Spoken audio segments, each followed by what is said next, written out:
একটি সড়ক দুর্ঘটনা শুধুমাত্র একটি প্রাণী কেড়ে নেয় না, ভেঙে দেয় পুরো একটি পরিবারের ভবিষ্যৎ। কক্সবাজারে এমনই দুর্ঘটনায় আহত ও নিহত হয়ে বিপর্যয়ের মুখে পড়া ৩৭টি পরিবারের পাশে দাঁড়িয়েছে সরকার। Bangladesh road transport authority BRT এর উদ্যোগে এসব পরিবারকে দেয়া হয়েছে ১,৭৩,০০,০০০ টাকার আর্থিক সহায়তা। শনিবার দুপুরে আয়োজিত অনুষ্ঠানে অনুদানের চেক তুলে দেন BRT এর চেয়ারম্যান আবু মমতাজ সাদ উদ্দিন আহমেদ। এই অনুদান পেয়েছেন ক্ষতিগ্রস্তরা। আহতদের দেয়া হয়েছে ১ থেকে ৩ লাখ টাকা এবং নিহত প্রত্যেকের পরিবারকে দেয়া হয়েছে ৫ লাখ টাকা।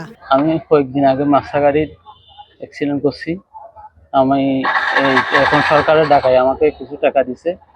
এই টাকাগুলোতে আমার চিকিৎসার জন্য এটা কিছু না, তবে আমি একটু সহযোগিতা পাইছি, এই জন্য আমার ধন্যবাদ সরকারকে। আমার স্বামী অ্যাক্সিডেন্ট হয়েছিল গাড়ির মধ্যে। ওর উদ্দেশ্যে হয়তোবা টাকাগুলো, আমার সন্তান, আমার দুটো মেয়ে আছে, অথবা ওর উদ্দেশ্যে আমার টাকাগুলো আমি পেয়েছি।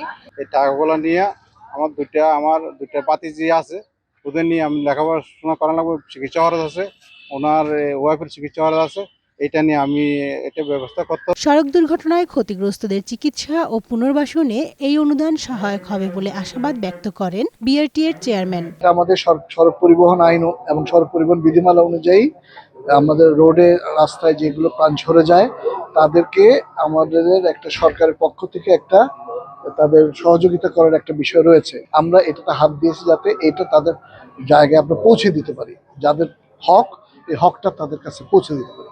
এই জন্যই আমরা এই কার্যক্রমগুলো হাতে নিয়েছি সারা বাংলাদেশে, এবং আগের চেয়ে এখন এই কার্যক্রম অনেক দ্রুততার সাথে চলছে। সড়ক দুর্ঘটনা যেন আর কোনো পরিবারের হাসি আনন্দ ম্লান না করে, এমনটাই প্রত্যাশা সকলের। কানিজ নুসরাত, বৈশাখী সংবাদ।